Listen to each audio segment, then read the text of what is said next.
All right, last night, quick player reflections and recap, um, and a little Thanksgiving greeting to everyone out there. We have much to give thanks for. I think hopefully we all have something to be grateful and thankful for. But it's always nice to be reminded that we have much to thank for to enjoy this hobby. Right, our friends, uh, the founders, the designers, the developers, the artists that inspire us, provided us with games, the artists who inspire us, the friends and the peers, colleagues, YouTube in 2008, living in small town America, having not played a game for years, finding YouTubers that were vlogging about our hobby and sharing their current sessions and for me was wide eye opening. I it never crossed my mind that there were I didn't attend game stores. I wasn't purchasing games, so there was this you know so YouTube really brought me back to gaming because that's where I learned about the OSR. I learned about Labyrinth Lord from Tim Wise, and all of them sharing on YouTube, and inspired me to get out there, pick up the stuff, play, and share as well. So we have much to be thankful for on this Thanksgiving, including, as always, our GM Todd and the Joth campaigns, which are now really, I don't know how many total sessions. This was like 38 and a half. So we probably have closer to 40 something sessions in all told in Joth. I don't know, but last night, another fantastic kind of part of the campaigns is this is a different group of characters in a different area of the map trying to deal with situations in that area. Dell was playing Sue. I won't try to pronounce the full name. Even Dell has trouble pronouncing.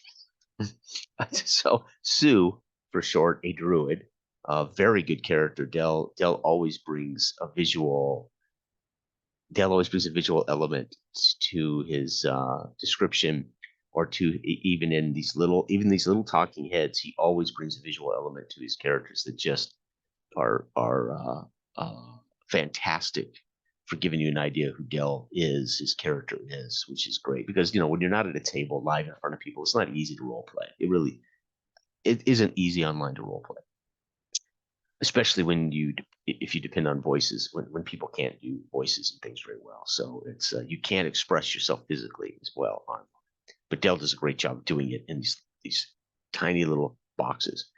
Um, let's see here. Of course, John bringing back Bomrick, who, unbeknownst to me, I knew he'd been in a few sessions, but I didn't know he was a level 3 dwarf. And in the Joth OSR old school D20 games, level 3 is an accomplishment. And Bomrick was a level 3 dwarf, which I didn't realize. And then I introduced a new character, Ungeroth, a dwarf fighter, male dwarf fighter, as Sarah is already involved in a pretty serious campaign element that we will be getting back to in Joth at some point.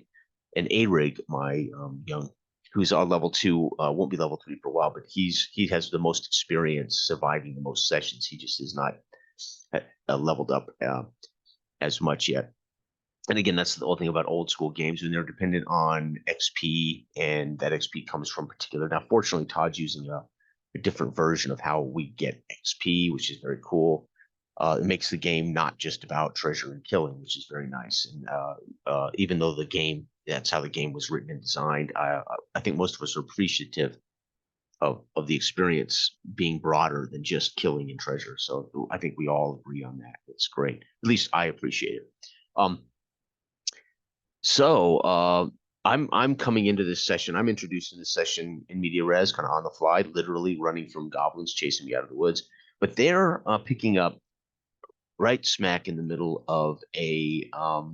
They have been charged by some local folks to investigate the Maiden Lake area and deal with some things there. A manticore in particular. I think are they investigating if that's where the manticore's at? I don't know exactly all these. I was not in that session. Todd does give a good recap of it at the beginning of the session. Um, and we pick up we pick up right smack in the middle of Dale's character had stripped down to try to swim across and climb back up and attach a rope so they could go under a waterfall across a very narrow ledge. And he's in the water when they discover an elemental. This would be the maiden of the lake, and she asks a few questions. She manifests herself first as a beautiful kind of maiden to talk to Sue, and then she'll ask her question. Sue did not respond quickly. She then manifested herself in a more aggressive, large kind of creature and asks the question again. Dell's character swims away, couldn't really answer, and she dissolves back into the water.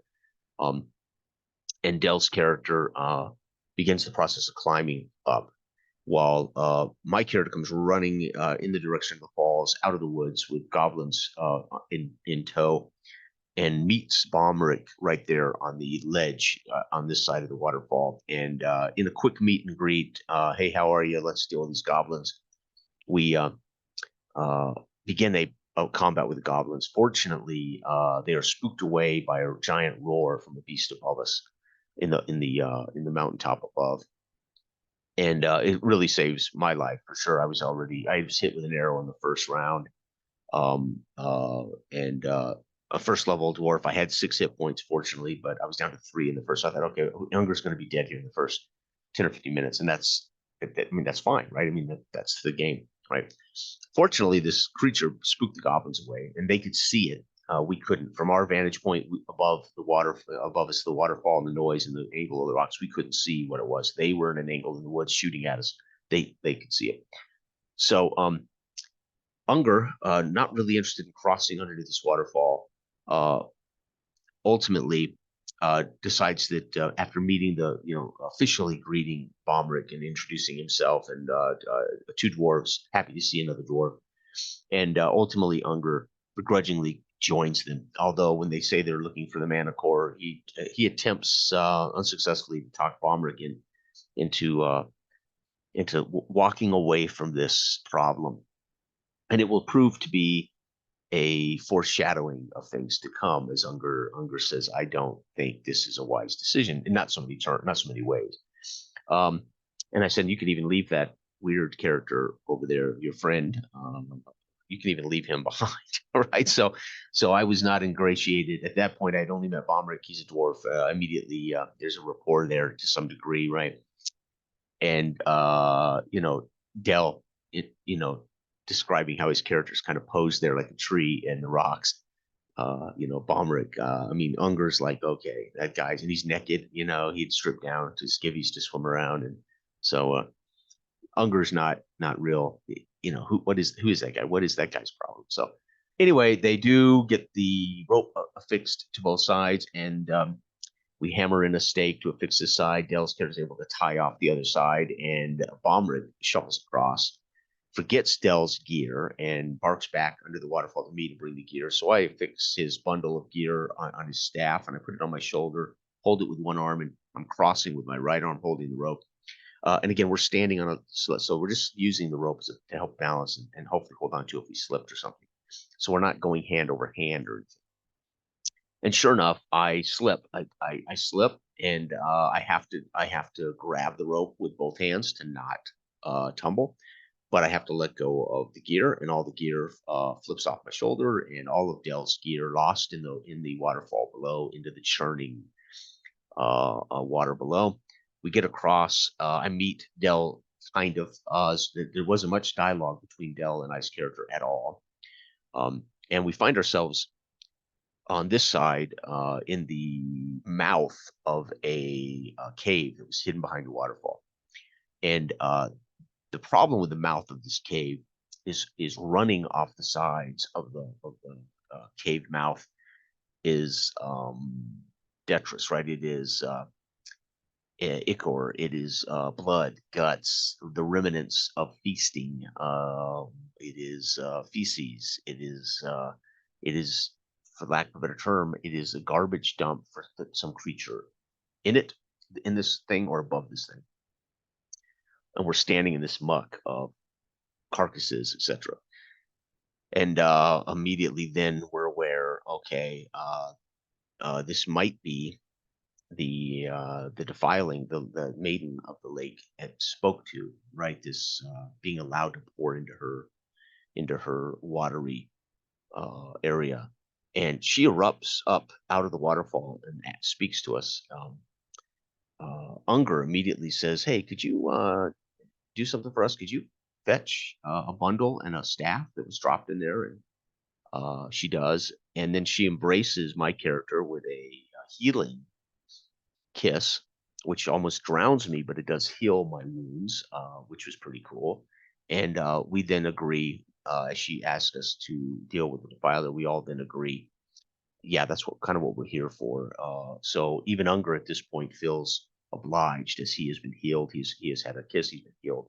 So Unger having doubts and not really wanting to do this, the meeting with the woman, the maiden of the lake, and her effect upon Unger makes me more willing to engage in this. We then turn and we begin to head into the mouth of this cave, and we realize it's working its way up and around in partial darkness. We do get enough light that we can tell there's other holes in the ceiling. We can hear the roaring of water in these caverns, and we work our way up, literally wall to wall in this ichor, this blood, guts, feces, right? And I'm my character as they move up, the druid leading us, Bomric and Head, and they are ignoring any potential valuables among the Detra. So I am among the mess, but my character, if he sees anything, picks it up and examines it, and if it's of any value, I keep it. I put it in my backpack. So I'm picking up odds and ends, and I'm finding things that have some value, and I'm depositing them in my backpack. And we work our way up and around, and we hear we get to a really multi passage decision. We can go this way, and there's a Y junction, and then we can go back this way. We can hear a roaring down this way, so we decide first to head that direction. There is some light here at this passage, and Bomrick announces that he believes we are in the toilet of the Manticore, and I think I definitely was the perfect. And ironically, before session, we were just talking in general about outdoor plumbing, and I won't bring up why, but it's ironic that in session, right, uh, art reflects reality. Is and we end up basically in Manticore's. I was going to title the session outdoor plumbing, because in a way we're in its toilet. Bombrick nailed it. This is like its toilet. This is its waste area. Right? So we know it's somewhere in here or above us, and we have multiple directions to go. We're following running water. We're following the noise. So we decide to head down, or what it's the water here would be running from west to east. So we head west, and sure enough, we come to a large cavern with a roaring waterfall. But it's some of that water is hitting a ledge and creating this river that we've been following to another down and around the bend. So we followed this river up, and it's coming from the what's left over of this epic waterfall. And that's when we catch Balmeric, I believe, catches a glimpse of a shadow behind the druid. And we recognize that something has blocked out the sun in that gap, and it's crawling down into the area. And in just a few seconds, it's moving very slowly, creeping, and we can see it. And he presents it to us, and it is indeed this creature, this manticore. Unger immediately turns toward the giant waterfall, and he knows that, well, some of it's hitting here, creating a river, but I mean, some of it is going further down. And I begin the process of analyzing whether I could survive a leap into that waterfall, and where it takes me, who knows, to escape it. Sue decides this river is running very quickly, clean, no refuge in this water because it's coming from the waterfall, but it is running west to east. So Sue, Dell's character, chooses to basically luge this thing, drop into it, holding his staff, and just ride it past underneath this thing as fast as possible.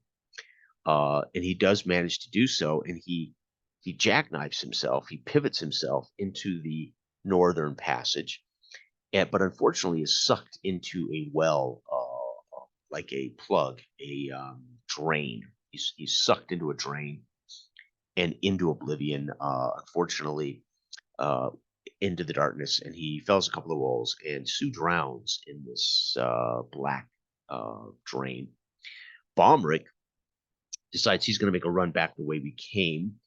He is struck by the manticore as he dodges into the south passage, and he is at the same time he is spilling his flasks of oil all over as he's chipping away, trying to start a oil fire in this passage. So he's hoping this creature will kind of wander in there and he'll set it alight.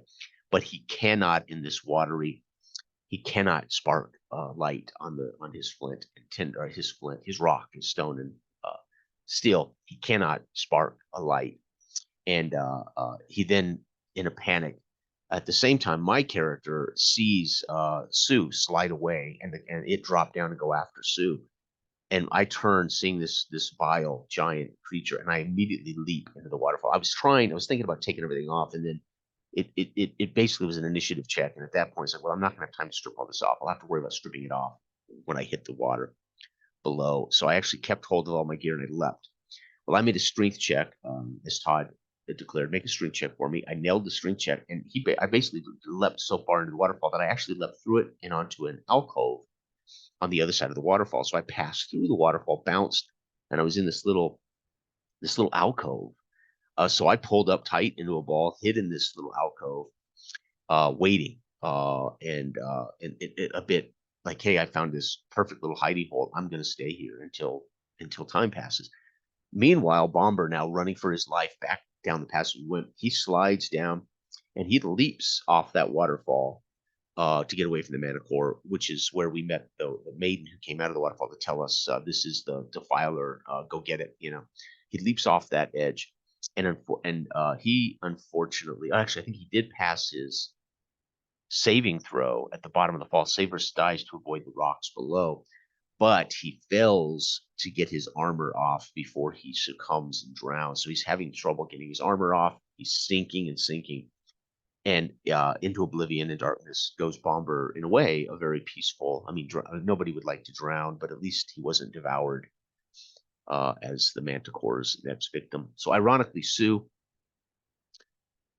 drowns to escape the Manticore. Bomber drowns to escape the Manticore. I made such a strength chest that I jumped too far and ended up in an alcove. I lay there a while. I actually eat some rations and drink some water, and I lay there as long as I can. And then I decide to affix my rope and leave all my gear, strip down, tie the rope around my torso, so my arms would protect me. It would be around my torso, and I would jump off into the waterfall and go as far as my rope will take me, and see if I don't hit bottom somewhere or hit the water somewhere, where I could then, if I had to, wiggle out of this rope or climb back up, get my gear, and I would know where I'm going.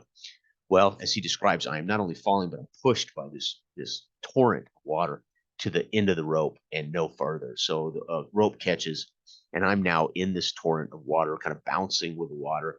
I hit the wall a few times, suffering damage, but there is no bottom here. So who knows how much further this thing falls.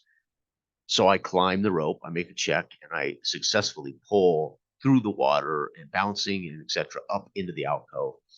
And at this point, I realize I'm going to have to, I got to do something. I can't just stay here forever. There's no noise of the Manticore. There's no screaming of my friends. So I'm assuming they're dead.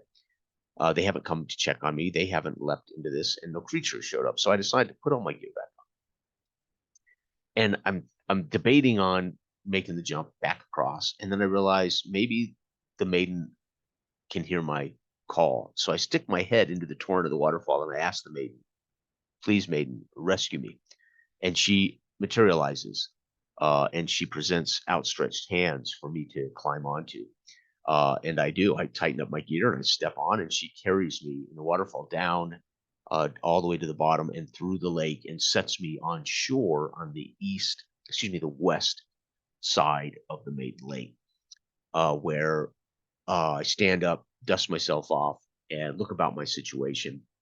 And that's it. Curtain straw. And it was another great session, great time. Todd really does present these maps and this description of this stuff so well. It reminds me, and every time I'm in caverns like this kind of description, I can't help but go back to being a kid again, looking at those maps and imagining what these caverns look like.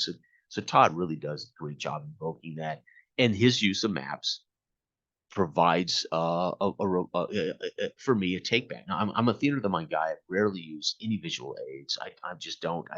I never liked it a lot as a kid. I liked maps, and I would use maps to inspire me or to inspire what might be in the rooms, or use even data from the modules. But it was never about the story of the module for me. But the reality is, I just don't generally use.